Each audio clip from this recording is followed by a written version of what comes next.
open up if there are others that wanted to discuss.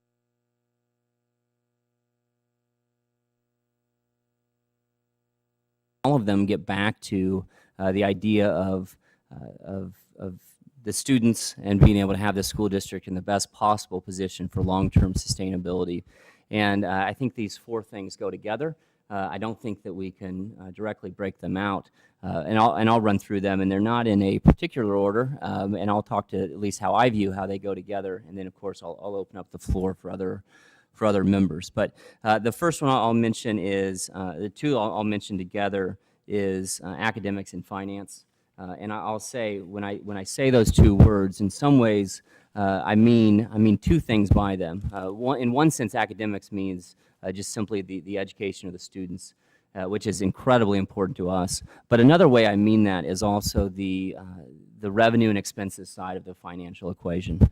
So as part of the position that we're in, we need to be in a position to manage expenses. I think that's incredibly important.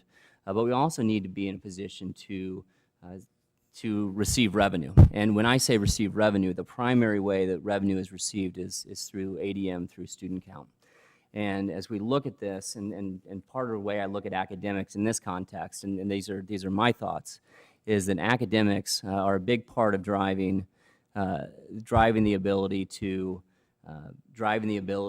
receive those students, have those students choose Gary Community School Corporation, and then put the school corporation in better long-term financial position. I think that the expense side of the equation is incredibly important, but it can't be the only side of the equation. And so the academic side, which is a part of adding more students to the district, is going to be incredibly important, because the environment in Gary is that the Community School Corporation does need to compete for students, compete with the charter schools in the area, other schools in the other area, and for long-term sustainability, they need to be able to compete successfully.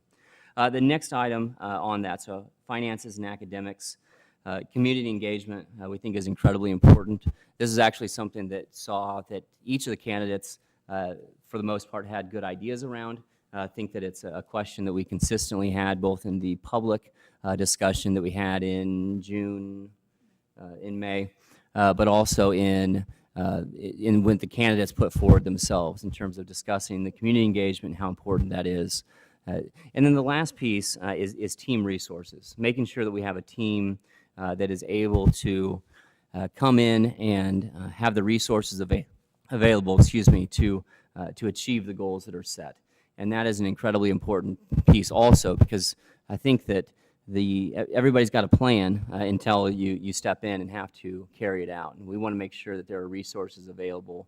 At least from my perspective, I want to make sure the resources are available so that the team can carry that plan out. So those are my comments on these four items.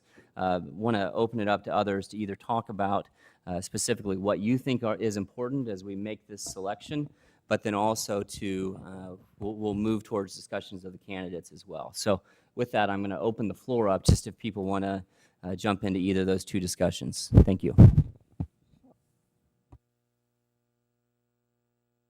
Representative Smith. I think every meeting that I've attended, I want to make for certain that we have an emergency manager that we select today that has boots on the ground as early as possible, hopefully even yet today or tomorrow morning at the very latest, and that our schools are ready to open.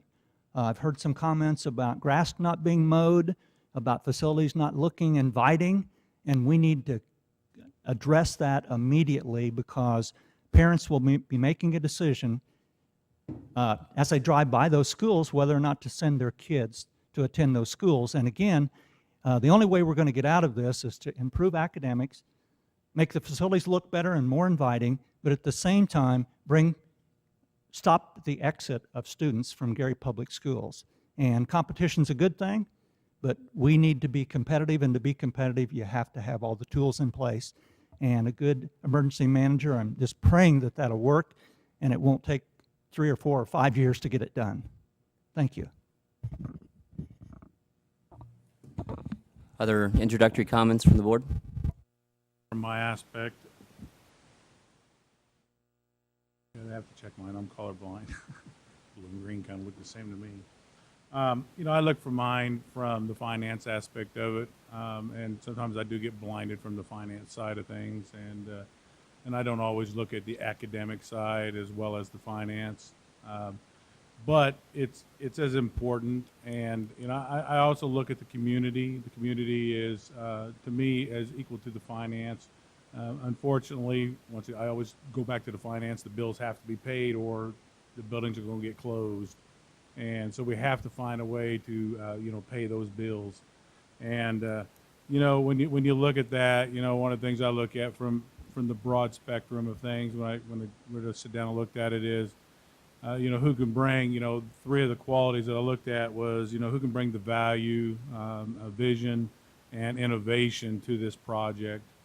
And then, when overall is how will they accomplish that goal?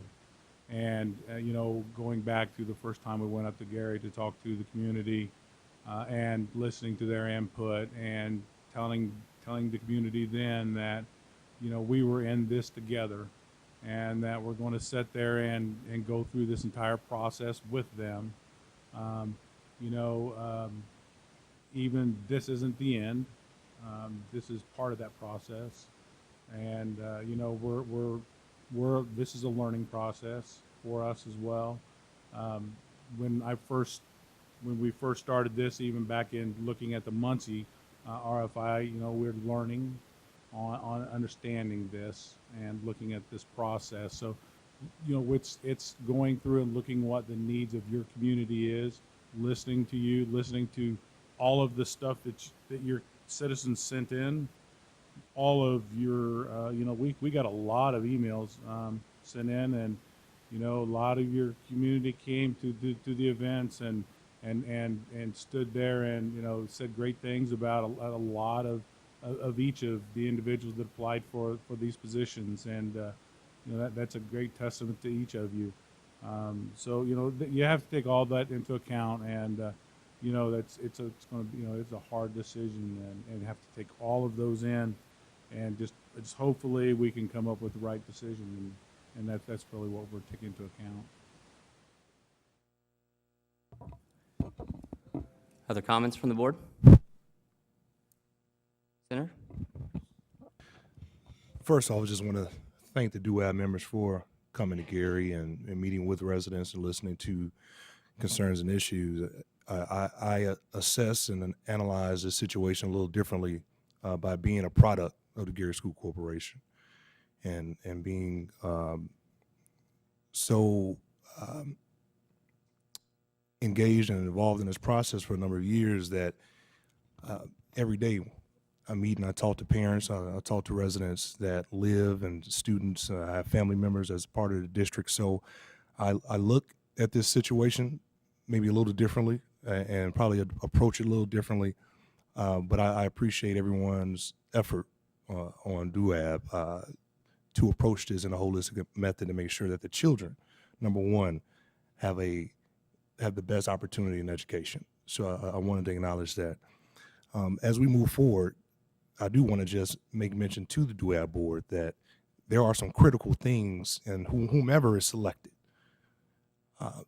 day one, that need to be addressed. And one of the highest concerns of mine is ensuring that the children have a safe and healthy environment of learning, ensuring that appropriate lighting, appropriate environment in terms of leaking pipes are addressed, environmentally in the classrooms. The children deserve that. They deserve the best opportunity that we can provide them for that. And now that we're in 567, the state has even more accountability to ensure that they receive that. And I think we should do everything that we can to make sure that not only that the residents know that we want to make this a successful move forward, but the children, they need to feel it. They need to see it. They need to live it. And I think right now, today is our day one in terms of what's next. So I want to, again, I'll close my opening remarks in terms, I want to thank the public that came out. We had over 200 people that came out at the last public hearing. And for our community, I think that says a lot in terms of how much we care about what's taking, what could happen, what will happen, and wanting to be a part of that process. We have a long ways to go, and I just want to encourage teachers, I want to encourage parents, do not give up on the Gary School Corporation. I want to encourage the businesses, do not give up on the Gary School Corporation. And I want to encourage the state to not give up on the Gary School Corporation. So I look forward to the dialogue and discussion as we talk about the candidates. Any other introductory comments from the board? Okay. Well, we will move into, and I'll encourage and try to facilitate a conversation of the board on the candidates, and I'll have to be bold and speak out and kind of talk through where we're at on them. I did want to just reference that I'd encourage this discussion to be based on a number of criteria and factors. Again, somewhat like what I laid out in the introductory comments, but as we look through it, I mean, here's again, this is not a set in stone piece, but I'll run through what I see are the critical criteria that I think it's important for us to discuss through. So with that in mind, I obviously mentioned the four things that are important to me in my introductory comments, but as we look through this, I think financial experience and Indiana school finance experience is a subset, very important school subset of that. Academic vision, and again, I talked about in my opening comments that I just think those are really very closely aligned with revenues and expenses. Community engagement, long-term outlook, team and resources, interaction with key stakeholders, teachers, professional development and contract negotiations, state agencies, the General Assembly. The next criteria, emergency manager experience. So I think those are the criteria that I think it's good for us to walk through and have an open discussion on. So what I'm going to do is I'm going to raise each of those items and then encourage members of the board to just openly talk through them and give thoughts, and we'll really encourage you to raise your opinion and your thoughts as we walk through that. So, so the first one on that list is financial experience, and I have as a subset of that Indiana school finance experience. So with that, if somebody wants to lead off and be that bold person to open up, kind of talking through how you saw the candidates in that space, I think that would be really helpful. All right. So as I looked at the candidates, I think we had a lot of candidates that had good financial experience. And when I think of financial experience for this particular situation, I think that really you can look at that from different angles. For example, you have, when you're talking about a local government, you can be talking about the actual day-to-day financial operations. You can be talking about the budgeting process. You can be talking about the debt process associated with the facilities. So there's a lot of different pieces to the puzzle when we talk about financial experience. And also from what I've seen, you have a situation where, you know, while often there's going to be somebody within these organizations, say a school corporation in a normal situation, who runs as the chief financial officer or the school business official. Certainly that level of financial experience and financial knowledge also, you would expect a high level of knowledge also with other leaders within that organization. So as I look at the various candidates and specifically on financial experience, the ones that really stand out to me for financial experience, not necessarily Indiana specific just yet, but I think for me, and I kind of have my list in alphabetical order here, I think Bronner Group had a good financial experience. I know the emergency manager that they proposed is very involved in a very large county over in Illinois. In addition, they had other financial resources that they also were looking to bring to the table. I think we had Comer Capital Group. They have had a lot of experience throughout the nation as well on financials, and especially a lot in the debt process. Crow Horwath is another one that I say brings a lot to the table from a financial background. They have a municipal finance group so I know that they're very familiar with the processes associated with local governments. And then also, I think in terms of the level of financial experience that we're talking about, I think the other key group that I would throw in there would also be MGT Consulting. Kind of coming back to my initial comments about having the CFO, but then also having other leaders in the organizations who have that type of knowledge. MGT Consulting has a number of different superintendents that I know will be associated with this process if they are selected, as well as a whole separate financial team that they would be bringing to the table. Just to kind of round everything else out, we also had 3 other candidates that we're talking through today as well. For Robert Bob Group, they also have a superintendent that is coming to the table and helping to lead that charge. I think that they have financial experience. I think I'm just more familiar at this point with some of the other candidates. Martin, Arrington, Desai, and Myers, certainly they do have financial experience as well. We've been working with them as the financial specialists for Gary Community Schools for the last couple of years.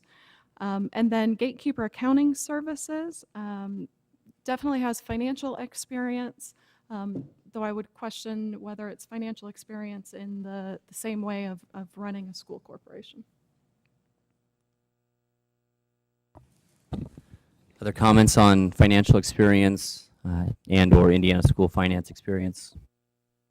I think from a financial experience standpoint, when you look at them, I think the 3 that really stood out that to me was MGT Consulting Group, Comer Capital Group, and Crow Horwath. That when you look at the whole package together, that they had the ability to, from a financial standpoint, to look at what is necessary at this school corporation and come in and look at it and assess the situation there and help create a new model for it. The others, it just didn't seem that in totality that they were prepared to bring that to the table. As far as whether or not, from a financial standpoint, it needed Indiana school experience alone, I don't think that would be a deciding factor for the overall, firm choice in that particular case. Because I think from a financial standpoint, that's something that could probably be learned.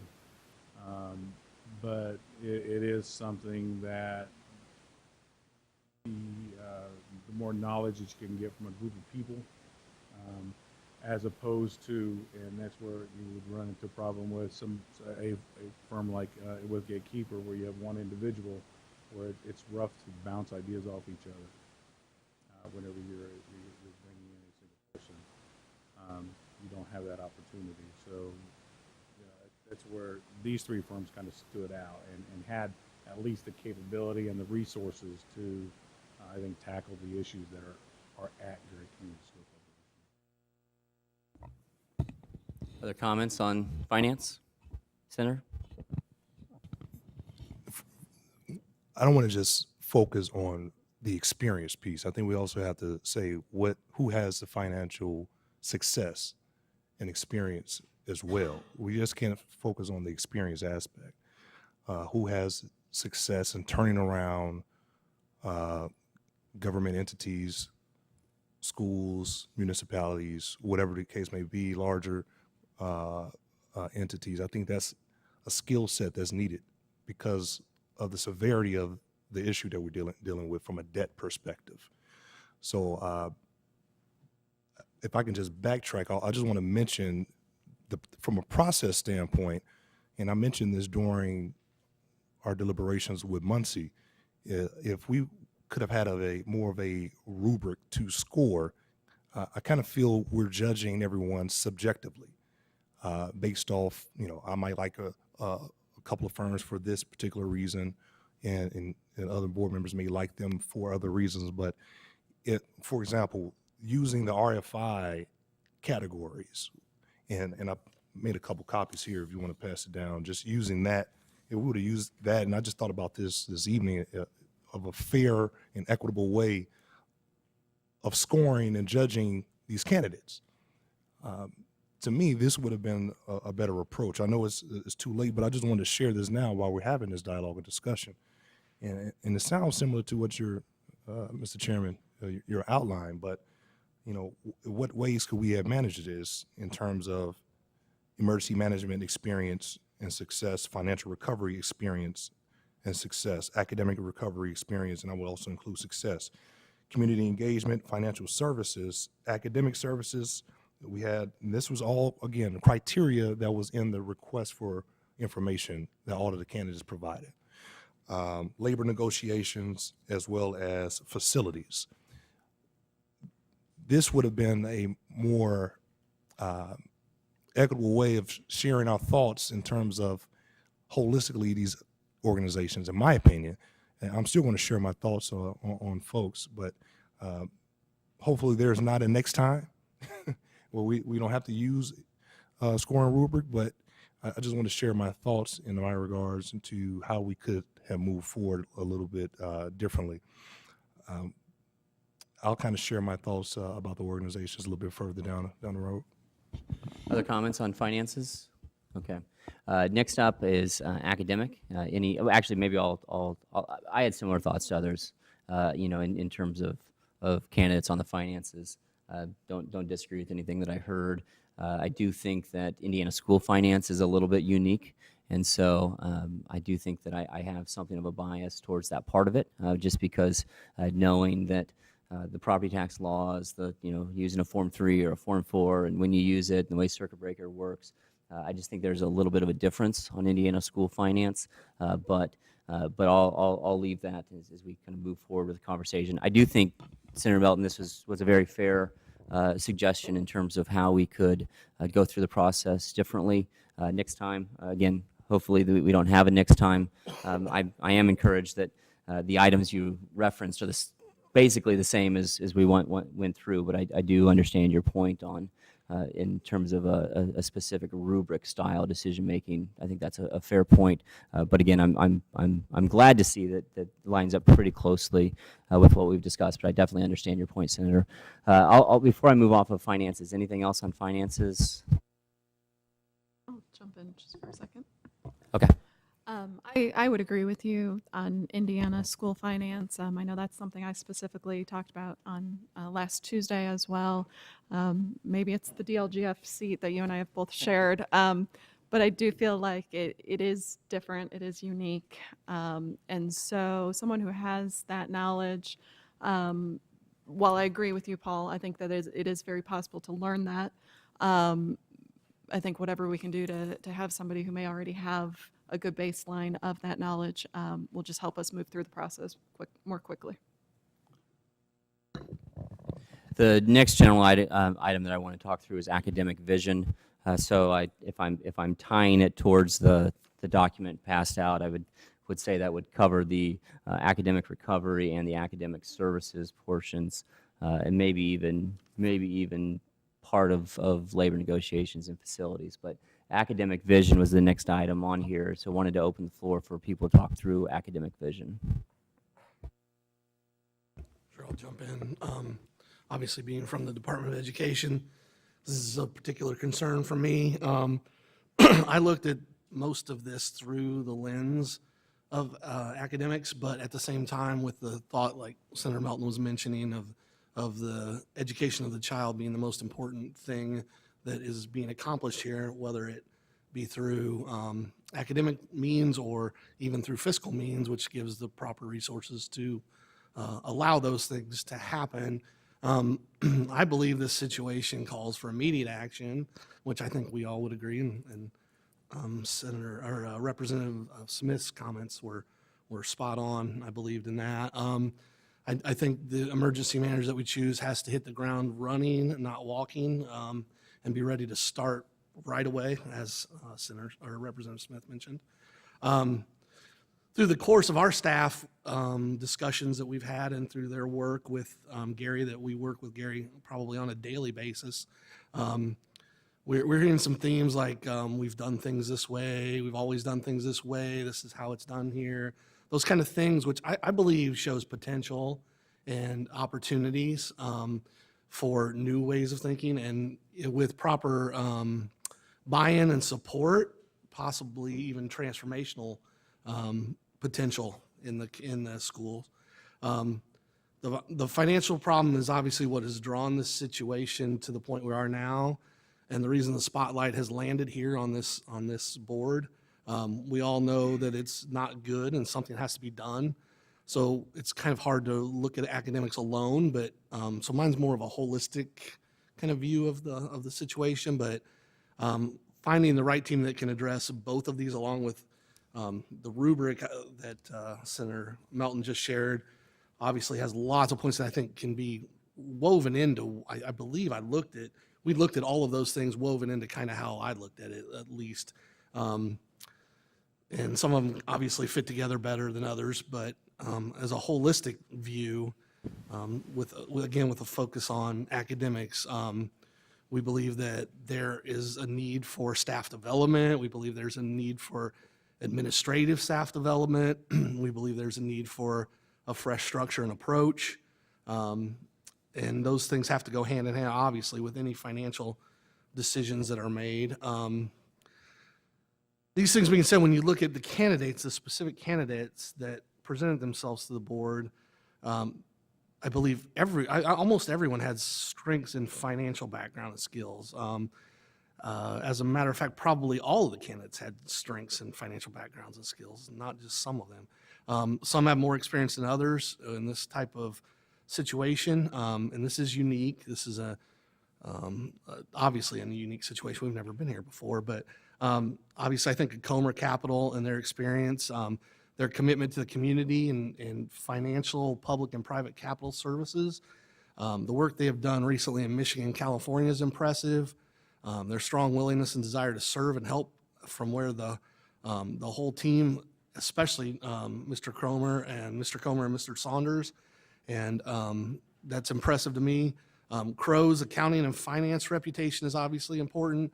Their thoroughness in their presentation and their strong plans, as well as the team they put together with Dr. Banks, was very impressive in our interviews, and as well as the Bronner Group. I thought their experience in Chicago and New Orleans was a strength, and their team as well. Mr. Martin's work recently with Gary obviously lends him to a unique perspective on the situation. Gatekeeper, Ms. Miller's passion to help her community, as well as her thoughtful ideas and perspective on the situation, was very helpful to me and very encouraging. The Robert Bob Group and their experience with turning around schools in trouble, their strong team with Dr. Beeden and Mr. McCain and Dr. Schiller was impressive. Overall, though, in my opinion, one firm stood out, and that was MGT, with the most cohesive background experience, depth and breadth of knowledge on academics, what their ideas were for community relationship building, but mostly on the academic side, and their ability to start out running, and the financial expertise that they brought. Dr. Hinckley obviously has a proven track record of success. Her reputation is outstanding in the community. She has transformed staff, worked with Indiana accountability standards, worked with Indiana school finance budgets, revenue generation, Indiana revenue generation. She has proven experience with partnership building, as can be seen every day in Warren Township. When you add in the passion for this prospective work that stems from her being a graduate and a product of Gary Schools, not to mention the rest of the team that is coming with her and the commitment to reaching out and including the community, with Dr. Dance and Dr. Pastrick and Dr. Rayford and the whole team, it just led me directly to preferring MGT and thinking they can do the best job holistically through the eyes of academics. Other academic vision comments from the board, Senator? First I just want to acknowledge the gains that the district currently has been making. I don't want to discredit the hard work that the teachers have been doing. I think there's been a lot of success in a lot of the schools. We could look at West Side Leadership Academy. When I was on the State Board of Education, they were able to turn their grade around and improve test scores. We have some 5-star schools with Banneker Achievement Academy. We look at Word Emerson and their success, and I can go on. So I don't want to discredit what has been successful in the district. But it's difficult to do the best job when you don't have the resources. So I don't want to say that teachers are unable to accomplish the job in educating the children.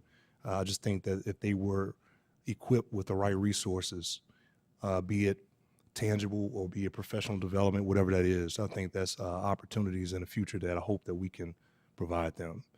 And I agree that there were organizations that brought very strong and powerful education aspects to the table. I'll just name a few of the ones that I will mention. Definitely Crow brought some education experience, long-lasting across the state, to the table.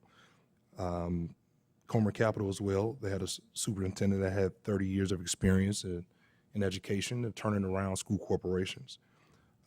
Robert Bob Group, they had the superintendent, I believe, I'm not sure what state that was from, but very impressive in the interview process in terms of the work that they've done in other communities on an academic perspective.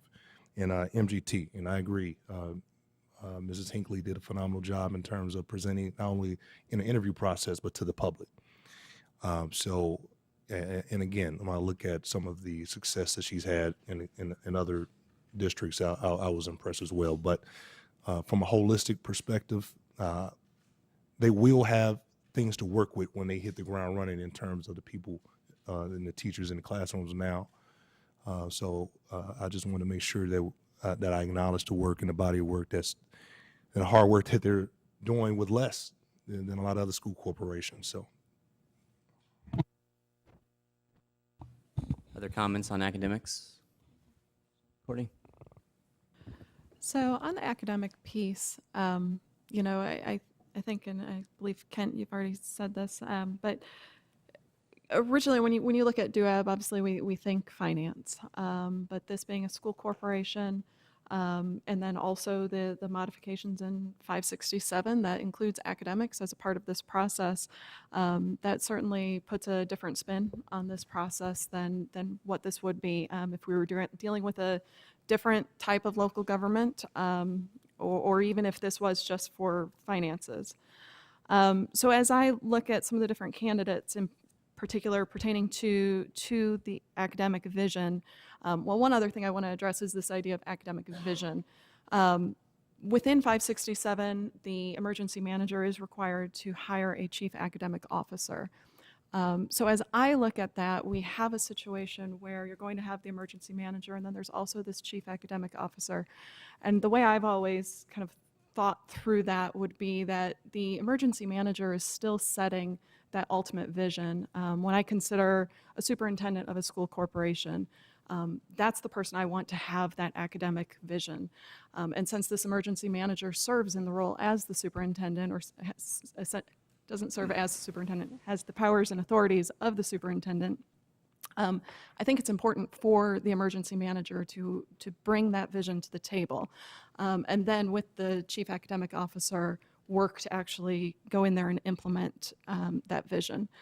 So to me, two of the groups brought an approach that I don't know that we expected, being that the emergency manager is a superintendent. I think that is different than we probably anticipated. It's a neat approach. In terms of the two particular candidates, I'm talking specifically of MGT Consulting and Robert Bob. I think that is a unique approach given this situation. For me, the academic piece is very important to me, honestly, even though I sit in more of a finance chair. When I think about the community and I think about what's best for the students there, my focus typically turns over more towards the academics. So I like the experience that those two groups are bringing to the table with having somebody who has sat in that seat before. I also then would mention three other groups. We had Bronner Group, Comer Capital Group, and Crow Horwath, all of whom also had superintendents as a part of their team. And so I think that that's important. I think all of those different groups had different programs and different ideas in terms of where the academics could head. But for me, there was something unique about this idea of having the emergency manager as a superintendent and really kind of owning that academic vision. Other academic comments from the board? Senator? Again, this is a hindsight. When we reissued the RFI out, I think that's where the CFO and the CAO was included in there. And if I would think that, by this being a fiscal body, the Discretionary Appeals Board, I would have been more comfortable with DOE playing more of a role in the selection if there was going to be a selection of a chief academic officer. But I think by placing that on the emergency managers, I think a lot of folks build some partnerships that might pan out to be a good thing. So I think that's a good opportunity. So although I did have my hesitation at first, I think there were some partnerships and relationships that have been established. I think that may be beneficial. I'll make a couple comments on academic vision, and I think we'll come back to some of these comments. And maybe actually, before I do that, I'll also just say that we'll probably maybe jointly move through some of these other items, just so we're not going one by one, because I think they become a little bit more able to be blended together. But I will say on academics, as this process has moved through, I would readily admit that my view on success has changed from probably what I was thinking a year ago or 2 years ago or even in January. Like I think I mentioned earlier, is I was thinking more on the expenses side of the ledger, and was not recognizing as much how important the revenue side of the ledger was going to be. And when I think revenue side of the ledger, as I mentioned earlier, I'm talking about the number of students. And I think that a big part, it's not the only part, but a big part of the number of students is going to be that academic vision. And I would agree, Senator, that we have seen gains, and we are having folks that are doing good work, and I would agree with that. But I do think that we can continue to press that forward. And so I say that in the sense of as a fiscal body, and my role is a fiscal role, but there's also, unlike most of my day job, where the revenues that come in are the revenues that come in, this, I think that we're also looking at a product.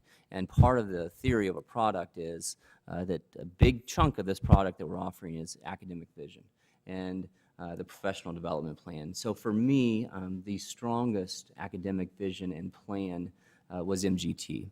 And it wasn't just in terms of how they planned on doing professional development, and I'm going to butcher the name, but the Great Schools Initiative and the way they planned on in strengthening that. But it was also the day one plan that they had in terms of being able to hit the ground running on day one. I think day one is going to be a really important day. And I mean day one of school. Day one of getting this thing running is today if it wasn't in the past. But day one of school, and so that's where I thought MGT was particularly strong. I will also reference, there were a number of great superintendents that we had throughout different proposals, really, really strong superintendents. The only proposal that had a superintendent with Indiana success that would be on the ground on a day-to-day basis was the MGT proposal. And I thought that was just incredibly important. I thought it was insightful. And so that for me is why on an academic side, looking at the success of Warren Township schools and their ability to compete in a changing environment, in Indianapolis area and succeed. And so, and Dr. Hinckley leading Warren Township Schools through that. And then her being present on a day-to-day basis was why, from an academic perspective, they rose to the top for me.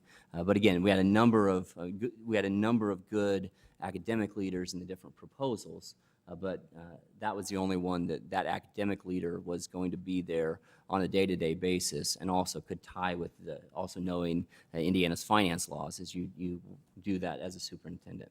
Other comments on academics? All right. At one point you brought up that I forgot to mention as well. You mentioned this idea that MGT Consulting had spoken about really sharing the knowledge and the resources with the school principals, and spreading that out to the school principals and giving them the resources that they need in order to be successful. And that particular approach really struck me as well. I think to me, those principals, they are the ones who know those students better than others. They're going to have that direct line of communication with the teachers to understand where there are challenges.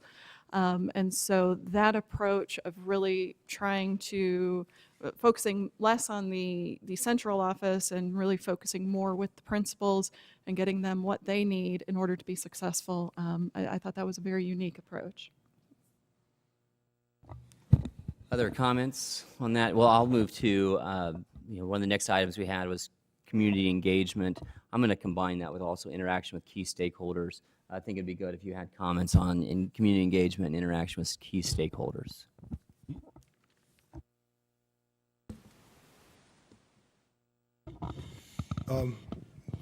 I think some had stronger proposals than others. I think the one that I liked the most was Comer Capital in terms of their community action group that they propose, and working with parents. They have a parent university component where they wanted to help parents get more engaged in the students' academic lives.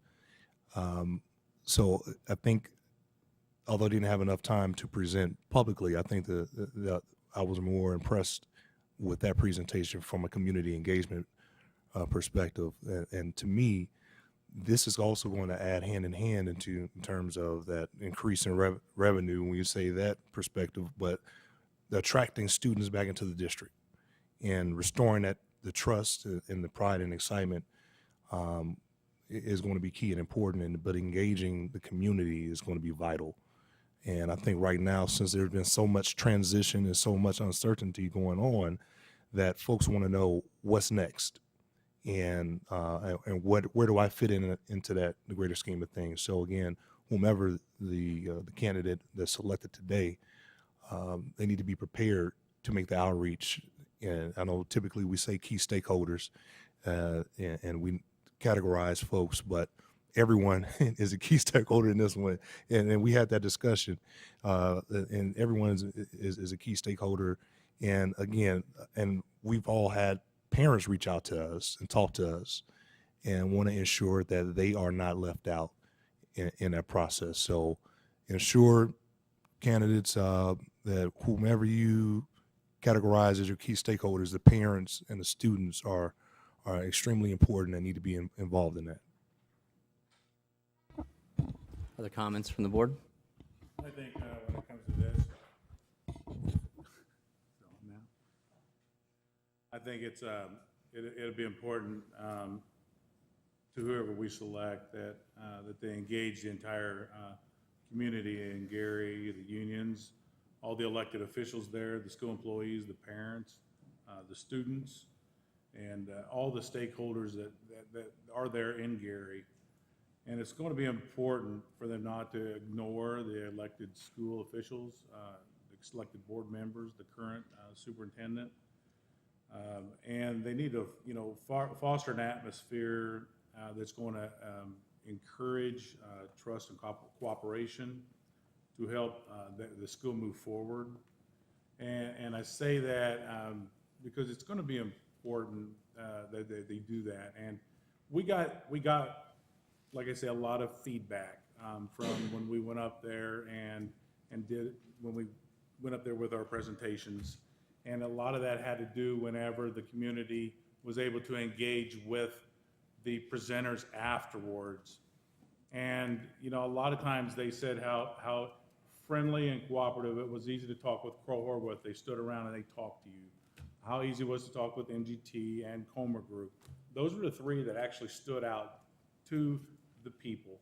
And it was very important that you stood there and talked to them, that you were open with them. That was very important.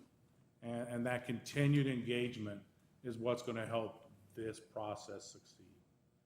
And, you know, to me, that was something that got brought out within this process. I thought that this was actually a strength of this group at large. The candidates, most of the candidates that we saw before us that went to the public, you know, they kind of came in a couple different varieties, and so I'll maybe just comment on that. I thought it seemed like most of the groups that we interviewed, the 7 groups that publicly talked, had a community engagement plan, and so I thought that was really impressive that everybody came with that in mind.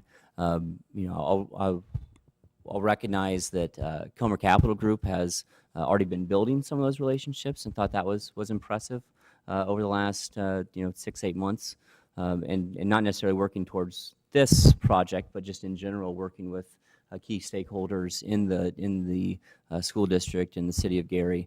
So I saw that as kind of one side of this, although they also had a plan, and the other side of it. The other side of it that I saw, I thought everybody really most everybody really came with a plan in terms of how they were going to engage the community. I agree. I think that's going to be critically important.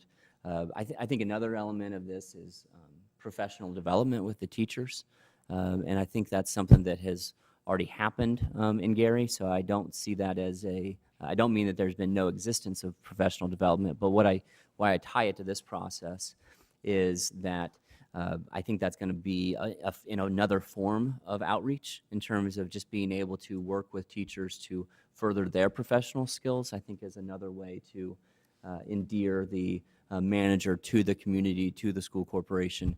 So there were several with good plans on that, but those are kind of my thoughts on community engagement. I thought most everybody came with a good, strong plan around that, but you know, there were some differences and some particular strengths, as I mentioned. Representative? Thank you. Sitting here thinking about community involvement, and sometimes I don't like what the press prints about me specifically, but I think we can use them as an asset, and I believe everybody in the Gary community will be interested in what's happening, so I would hope that the emergency manager we hire will have a press person on board that has a continual responsibility to communicate to all the stakeholders, including the news media, with what's going on and communicating everything and not just what you think they want to hear. Any other comments? Courtney? Yeah, I would absolutely agree that the candidates, we had a strong group of candidates as it pertains to community engagement. And also, I guess I selfishly want to take just a moment here just to thank the community for their involvement throughout this process. I know that in this interim period between 567 being signed and today, it's been a difficult road, but the community that has come out and really engaged with us, provided us with comments, stopped and spoke with folks, that was just highly encouraging. A couple of things specifically that I did want to know, I think we're talking about interaction with stakeholders, and certainly parents and students come first, first and foremost when we start to think along those lines. I think another important stakeholder that we have to be thinking of is the city itself. The city is going to be very important to this process. The city and the school, as we've heard repeatedly, they're very much intertwined. And so we've been happy to have Mayor Freeman Wilson has very much participated in this process and talked, is very familiar with the candidates, and just has really is looking forward to that opportunity to work with the emergency manager and see where we can take this. So speaking specifically of the city, then I guess I would also then kind of focus back to while we were there. I think what we saw was some of the presenters that seemed to engage the community best were certainly those from the local community. So while I know Mr. Comer with Comer Capital Group is no longer directly in Gary, he is a product of Gary Schools and certainly had a lot of support there.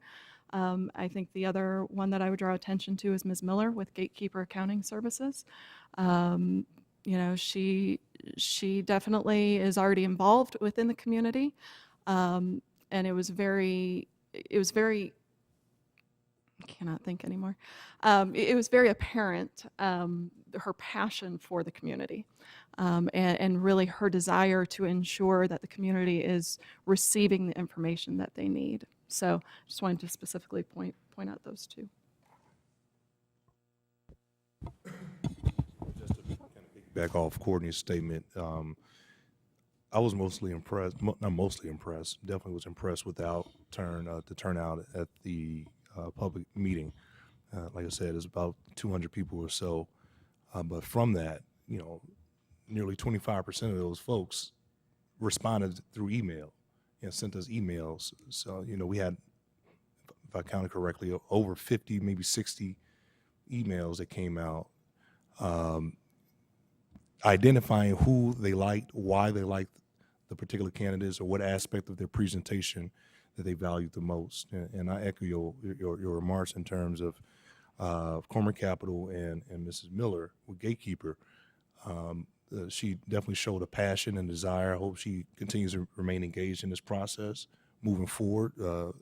And also, you know, by them both being from Gary, you know, Mr. Comer received 46 responses in favor of him becoming an emergency manager. So I share that to say the community remain engaged. And oftentimes when folks deal with the government, they don't feel like their voice is heard. But I believe everyone on this panel read those emails, and definitely it mattered in this process. So I just want to let folks know that. Was there anybody else on community engagement and key stakeholders? I was going to reference one other group of entities, which is this board. It'll be important how the emergency manager works with this board and also works with our the entities we represent in our individual capacities, whether it be the House of Representatives, the Department of Education, Department of Local Government Finance, the Office of Management and Budget, the Board of Accounts, or the Senate. Being able to work with this body collectively or our individual entities separately is going to be a very important part. It helps us in terms of as we're able to know what's going on, be informed, know where there's gaps, and be able to address them and think through them and be helpful. And we're certainly accountable to the community. We're accountable to the state. We're accountable for finances. We're accountable for academics. We're accountable. And so that relationship between this body and then also our individual entities is going to be incredibly key. It's also going to be key as the emergency manager just works through the nuts and bolts academic and financial elements of the job. So much of the finances is dependent upon what happens at Department of Local Government Finance or DOE. Academics obviously very closely tied to DOE. Finances also go back through an audit process through Board of Accounts. So the ability to work with this body, this board, but also the entities that we represent is incredibly key when it comes to stakeholders. Lastly, I'll talk about a couple others we had on here were long-term outlook, team and resources, and then emergency manager experience. Did want to, I think we've covered a lot of those through our various comments, but I did want to raise them for anybody that would like to discuss those items.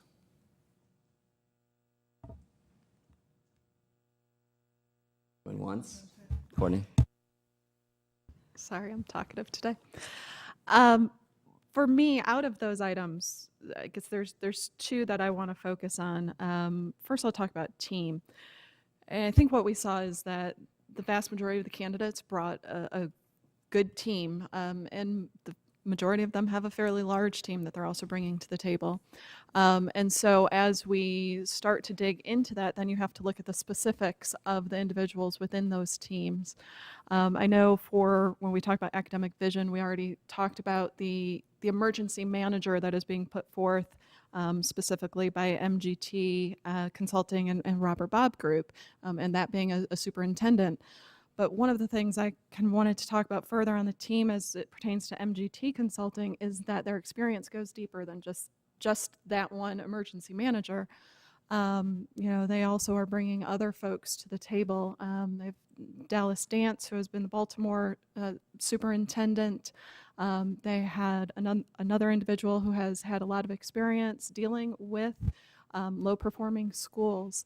They also had a specific community engagement individual, as many of the teams had that type of person as well.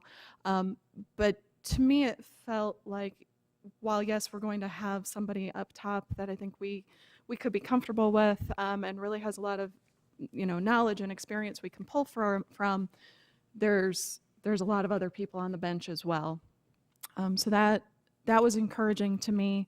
I think then the other topic there that I want to just touch on quickly is long-term outlook. When we look at this situation, it will end at some point. The emergency management situation will end at some point. And so I feel like we had a couple of the teams who talked about really what they looked for in the future. And while we went through the interview process, one of the things that I kept sitting there thinking about was a question I wanted to ask was, what does it look like as you walk out the door? Because I think that really paints the picture of what their long-term vision is.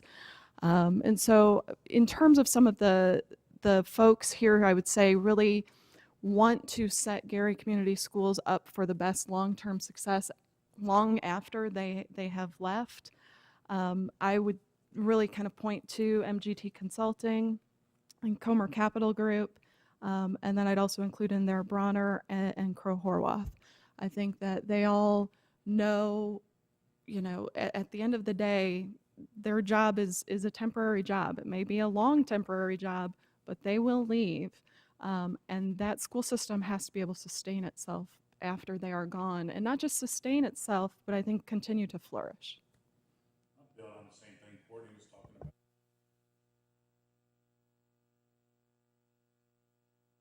I'd build on the same thing Courtney was talking about. The team is the extraordinary part of the conversation. You have to have those core values that I was talking about earlier on, of value, innovation, and vision, and you have to look at the members of those teams. The same four teams that Courtney brought and discussed, I thought brought those to the table, and I think then you have to look at the members of those teams when we're making that decision, and then you have to look at who is that person that's going to be there day to day, and at the end of the day, that's how whenever I was able to make my decision, that's how I was able to find my clarity and make my decision.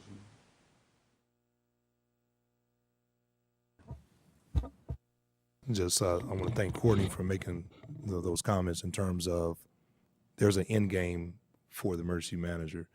A lot of the people in the community want to know, what does returning it back to local control look like? Is that an expectation? And I've been sharing with folks, yes, that is an expectation that it will return back to local control. This is not a long-term, I don't know right offhand, but there are benchmarks that have to be met.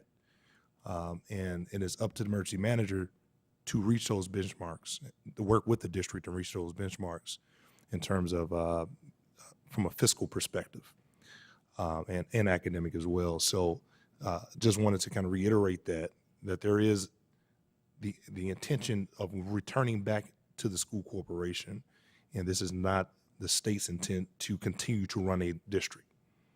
So just want to say thanks.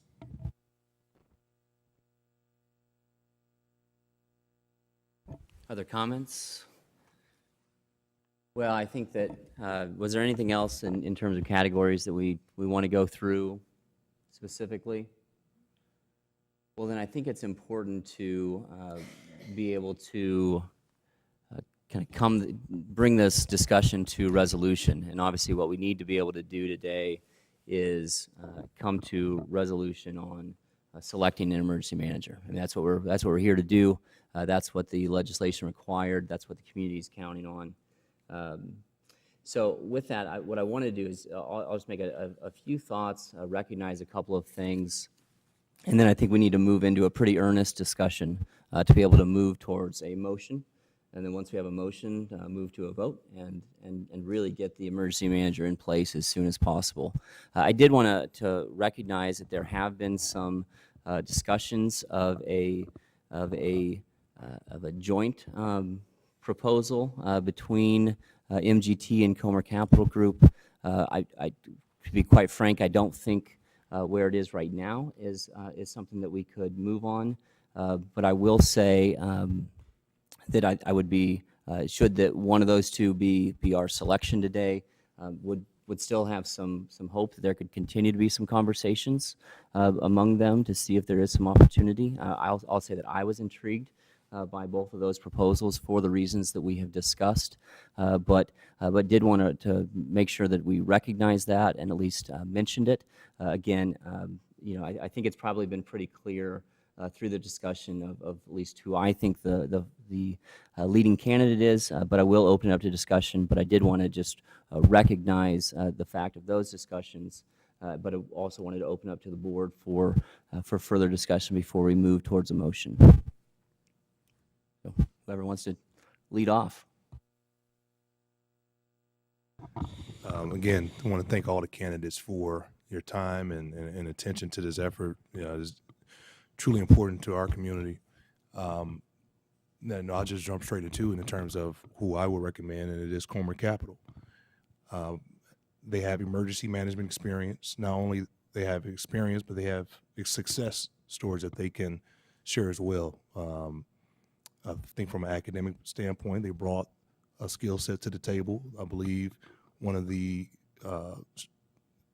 important parts that this body has discussed for a number of months is the fiscal side.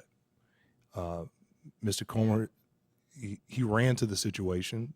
He didn't run away. Even before there was discussions of a Senate Bill 567 in terms of him volunteering his time. And he worked with this body in terms of helping to identify funding to meet payroll for teachers. And that was because he cared. And caring truly does matter in this situation, in my opinion. And I think him receiving 80% of the email response from the community in support of that speaks volumes to me.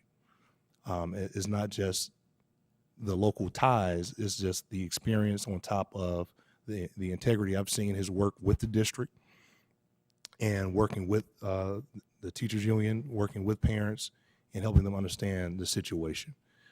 I'm confident that his entire team brings a skill set to the table that can get the job done. I think having someone that understands the issues locally, that understands how to work collaboratively with individuals, not just the school itself or the district itself, but every stakeholder that we talked about, because he's currently doing it right now. And that's why I personally recommend Comer Capital. Other comments from the board? So when this whole, I guess I should frame this in, when this whole process started, maybe I'm the only one and maybe this is my personality, but I was nervous about who we were going to see and who was going to apply for this position and the quality. And as we watched 567 go through the process, personally, I was nervous about the proposals that we were going to see.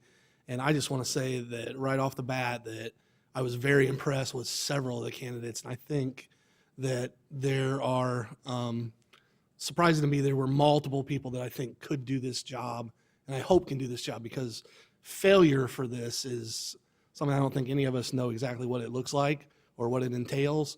And I know I don't want that. I don't think I know the Department of Education doesn't want that.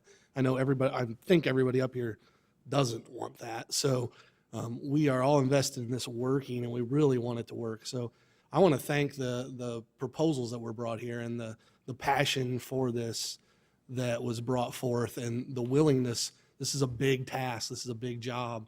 And the willingness of these groups, several of them, to step up and be willing to do this is I think, very, very positive and very encouraging to me personally. But I think I made it clear where I stand. I believe that MGT and Dr. Hinckley bring the best proposal to the table, the team that could go in the quickest and make the biggest impact, and then create a sustainable model that can be then hopefully the financial side can be figured out and then turned back over to local control fully at some point in the future. So. Other comments from the board? Yeah, go ahead and do that now. I have to say something before I go ahead and talk, but as the examiner, I have the statutory authority to examine the accounts and financial affairs of every public office and officer in the state of Indiana, and as such, that includes the financial affairs of Gary Community School Corporation. I have made arrangements to step away from all aspects of Gary Community School Corporation as it relates to my responsibilities under IC 511 and 51120, and IC 25-2.1-14. I've appointed one of my deputies to address all aspects of my responsibilities in regards to the Gary Community School Corporation for the duration that the Gary Community School Corporation is under the emergency management and the DUAB control. With all that said, it was a very difficult process going through this, especially after going from the Muncie Community School Corporation and then coming up to the Gary Community School Corporation, because although they're both, we appointed a manager there and then came up to Gary. We only had a couple people apply there, and we had, it was, in my mind, not as a difficult decision because there wasn't a whole lot of quality people that applied. And, we had, from gatekeeper, the extraordinary amount of enthusiasm that the community had behind Shalita was amazing. I mean, they gave a standing ovation to her. I mean, that was, something to be, I felt good for her. And with Shalita being a former employee of mine, I felt really good for her. And that felt good for me. But we go back to what we talked about in team, and it's really important to bring a full team to the table, and failure, and I don't want Shalita to fail. I don't want Gary Community School Corporation to fail. If Shalita's part of the answer, I want her to be part of the solution. I don't want her to be part of the failure, and I don't feel that at the end of the game that would help the community out if I would suggest that be the chosen answer, even though there was a lot of enthusiasm there. So unfortunately, enthusiasm can't get it there. So you have to look past that, and like I said, we got a lot of involvement from the community as far as the emails, and yes, we read every one of them. I read every one of them probably 4 or 5 times. And happily, I was just at a conference, and they talked about clarity and finding that, and how you get that, and you go through solitude, and where do you come up with that right answer, and sometimes you don't. But you sit back and you look at it, and you reflect about how do you choose that right person, and that was really where I came at. How do I select that right person? And I looked at my team that I had, and then I looked at that and I said, from that team, and whenever I look at this, I kept hearing boots on the ground, and then another part of my job, I hear asphalt on the roads, because another part of my job is they want asphalt on the roads, because that's part of what we're doing with funding for roads. They want things done. And to get things done, you have to have, clarification. You have to have people there doing it. And where I'm going at with this is boots on the ground and people there to do it. in my job, I deal with, in school corporations, superintendents at school corporations. And in Indiana, I deal with mostly Indiana school superintendents. And in this case, there was one team that had an extraordinary, and Peggy, I'm looking at you when I'm talking about that, 3 school corporations that not one, I mean, there's not one mark bad against Peggy Hinckley when you talk about a school superintendent in her career.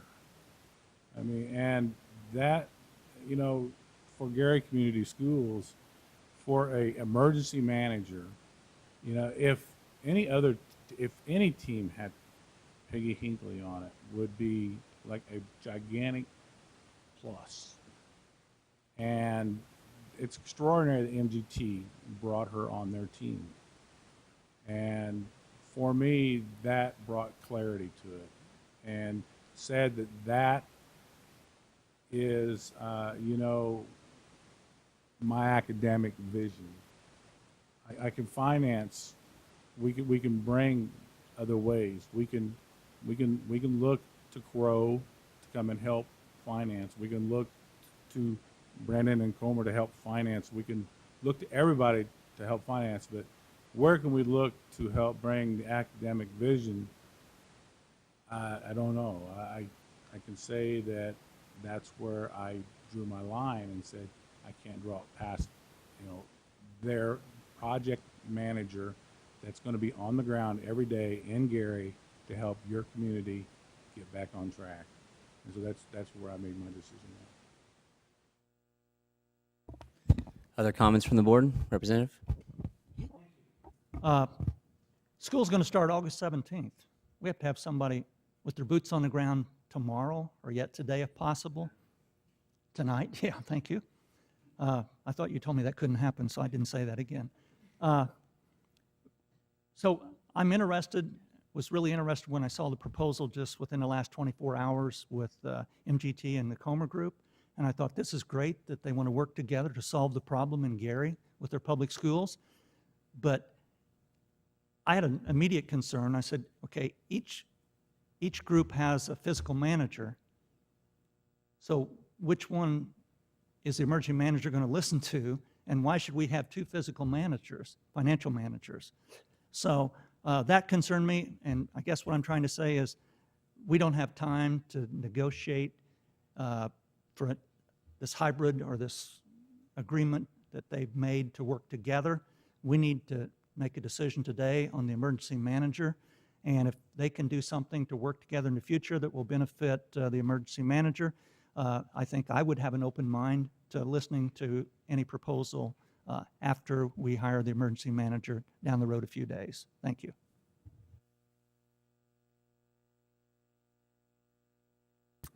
All right, so we've already heard a lot of comments from all of us. And I also would, one of the things I've been impressed with all of the candidates is that we have seen a lot of creativity in how they wanted to attack this particular situation.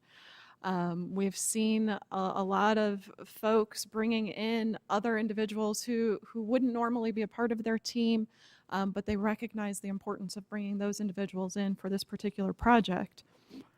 So I appreciate that creativity and the partnerships that people are working towards. And I think, you know, as we go about this process, if there are ways that those partnerships help to make this process more successful, then I'm all for it.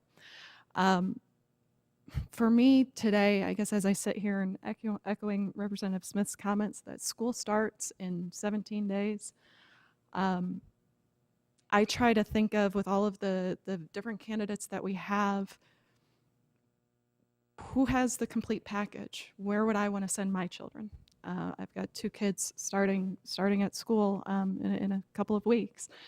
And while I think a lot of the proposals have evolved over time, and again, I've been very encouraged by that, where we are today, sitting here, I think I feel most comfortable with the vision that's been presented by MGT Consulting.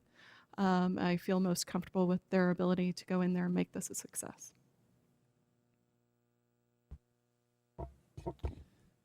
Representative. Going on and mentioning the hybrid agreement that's before us, I also would see that MGT is the one I would support as well. Thank you. Well, we've had a good amount of discussion, and certainly after we have a motion and a second, should we get to that stage, we will open up for discussion again as per the rules of order. But I would entertain a motion at this time if there is one. So does anybody have a motion? I'll make a motion to name the MGT Consulting Group as the emergency manager for Gary Schools. Do you have a second?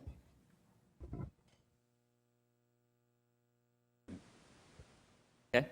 We have a motion and a second for MGT to be named the emergency manager, Peggy Hinckley to be named the emergency manager as part of the MGT proposal. With that, I'd like to open up the floor for discussion. Just want to thank everyone for your candidness in terms of why you made your selection.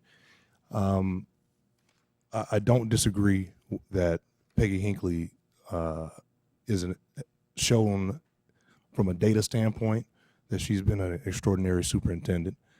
I think the team itself of MGT has some skill sets that are great as well.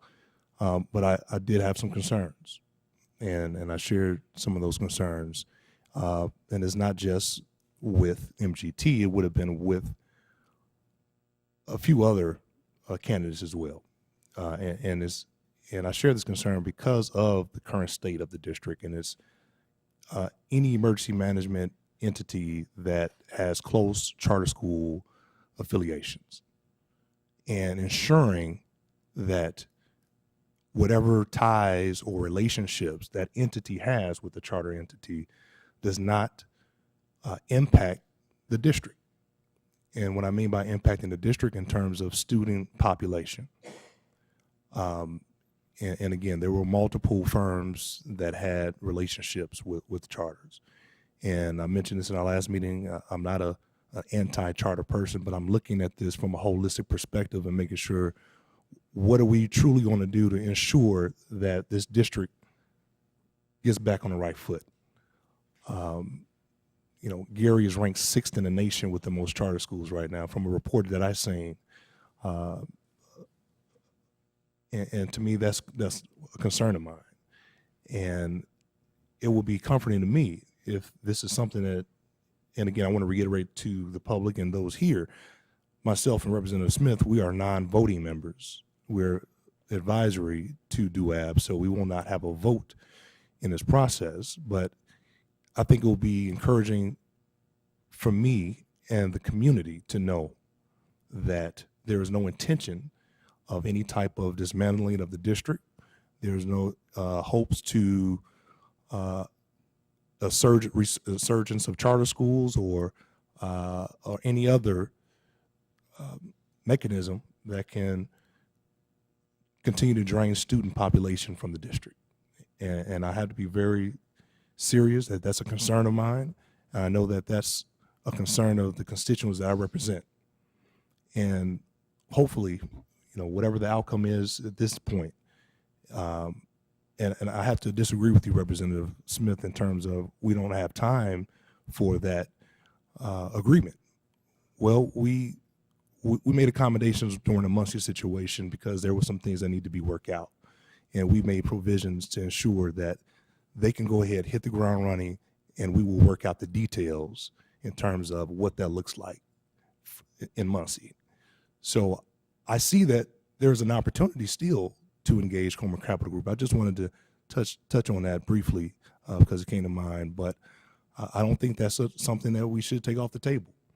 I think it's two things that I'm mostly concerned about. One, what can we do if you all move forward with the vote with MGT to ensure the community that there's not going to be a proliferation of additional charters. And number two, acknowledging the agreement that both MGT and Comer Capital put before us today.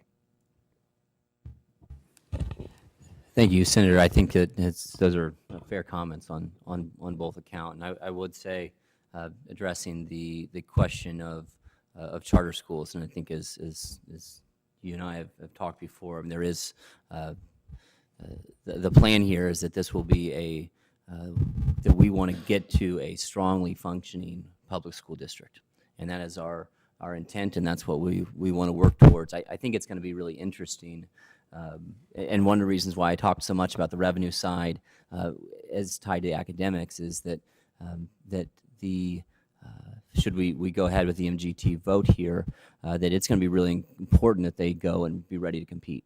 And so in the sense of, I think that drawing students back to the traditional public school district is going to be paramount to the success of this project. And so I do think it's really important that we do set that forward as where we want to go. It doesn't mean that we're, as you said, it doesn't mean that we're anti-anything. It just means that we want to work towards that, and we've got to go compete. And I think that's going to be really critical. And there could be some things that we have in terms of public processes, or even coming back to the DUAB board as we talk through a contractual agreement that I think could help ensure some of that confidence from the community. And I hope that would be helpful. But again, it would be my statement that our intent here is that we'll have a strongly functioning school district, and that we're going to go see them go compete. And so those are my thoughts. And then I certainly don't disagree in your perspective about the ability to reach some kind of agreement. I mean, would be encouraged by that. I do think it's important that right now we select an emergency manager, that we not hold up that process. But again, I share the hope that you share. Other comments from the board? Okay. Well, I think we have a motion and we have a second.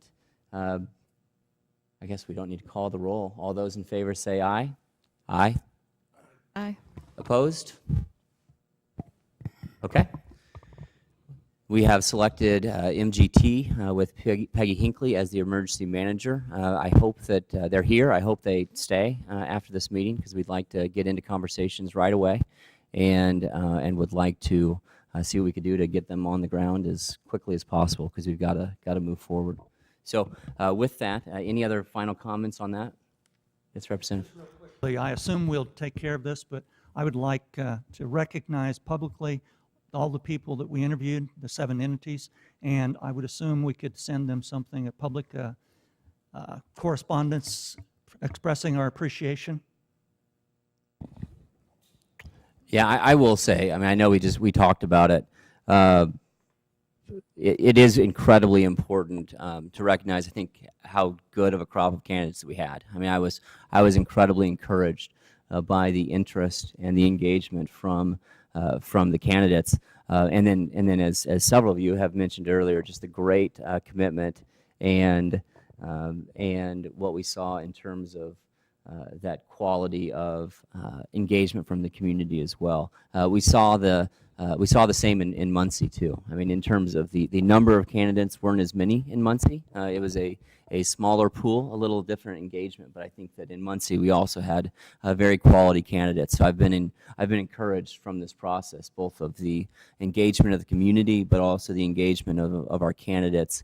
And I think that has been a good testament to one, hopefully the process that we're putting forward, the leadership of the General Assembly as they put forward this bill, but then also just the engagement of people who are interested in these communities and willing to come and work and be engaged. So I've personally been encouraged by that, both here with Gary, but then also going back to Muncie. One item that I think we need to address is to designate the chairman the authority to negotiate the contract. Council, do we do that by motion? Okay. Okay. This is the exact same process that we took in Muncie. So do we have a motion to authorize the chairman to enter into contract negotiations? I'll move that we authorize you to do contract negotiations. Okay. Do you have a second? Okay. All those in favor say aye. Oh, I'm sorry. Comments? Just to go back to what Representative Smith mentioned in terms of the agreement that was put before us. Two things. One, I think the community was very clear on who they supported, which was Comer Capital, and that was clear through the emails that they sent, that was clear through the calls and communications. What will be the next steps of engaging that dialogue and that conversation and that particular agreement when it comes down to it? Is there any initiation to see that forth? Because right now it's just lingering out there, and I want that to be addressed before we leave on what could that look like, what will that look like, and following up on that proposal that was presented to us. Sure. So I think from my perspective, you know, we need two things to happen. I mean, one, and we need them both to happen, I should say. The one is we need the certainty and the clarity for MGT to move forward with quickly getting on the ground and making it clear that they have the authority as the selection to move forward. And that's really important, I think, from today. The second is we need to uphold the commitment that we're going to continue to, at least that I'd like to see, that communication continue to see if there is an opportunity there that I think you hope and I think I hope to see. And so in terms of immediate steps on that, I think that we, as we move into the negotiation phase, which will happen immediately, that will be a part of those discussions. You know, I don't want to stop anybody from heading up and getting on the ground right away, but we will immediately move into those discussions with the hopes that there can be an arrangement. You know, I do want to say I don't want that to stand in the way of the action that we need to see happen quickly, but I think your point is very fair and well taken. Other questions, comments from the board? Okay. So have we voted on it already? Okay. So let's vote on the motion to allow the chairman to enter into contract negotiations. All those in favor say aye. Aye. Opposed? Okay. The next item is any new business. Is there any new business for the Distress Union Appeals Board? Okay. Without any new business, I do want to just thank the members of the Distress Union Appeals Board. I know how dedicated each of you have been to this process. We've been very active. We've read a lot of proposals. Yes, Representative. Was your motion just to enter into negotiations? What happens after you enter into those negotiations? And to finalize the contract. What was the actual motion? Was that the motion? Okay, well then let's, who actually made the motion? Was it Courtney? So Courtney, do you want to? I will modify my motion or do a new motion. I'm not sure what's appropriate at this point, but I will make a motion that we authorize the chairman of DUAB to enter into contract negotiations and execute the contract, bringing that contract back to us for ratification after it is finalized. Okay, we have a motion. Do we have a second? Okay, any discussion? Okay, all those in favor say aye. Aye. Okay, now we will move on to any new business. Is there any new business of the board? That'd be great, yeah. So let's, we will close new business and open up to closing remarks. Senator. Say, MGT, you know, I'm definitely in full support of moving the school district forward. Again, number one is about the children, and I want to be a partner of whomever was going to be in that role of capacity. Next, I just want to ensure that there's going to be some type of follow-up with the district and parents and students on next steps and what that looks like, so the community can know what's getting ready to happen from a timeline perspective. School is getting ready to start. Again, we assured them, Mr. Chairman, at the last public meeting, and Gary, that we were in full support of whatever has to happen to make sure schools start on time, efficiently and effectively. So just hopefully some type of messaging can go out to everyone to ensure what's getting ready to happen next. And I think that's all. I can't remember it word for word, but I thought in MGT's proposal that you address those things specifically, next steps in communicating with the public. So I'm assuming that you'll fulfill that obligation. Thank you. Other comments from the board? This meeting of the Distress Union Appeals Board is adjourned. Thank you all.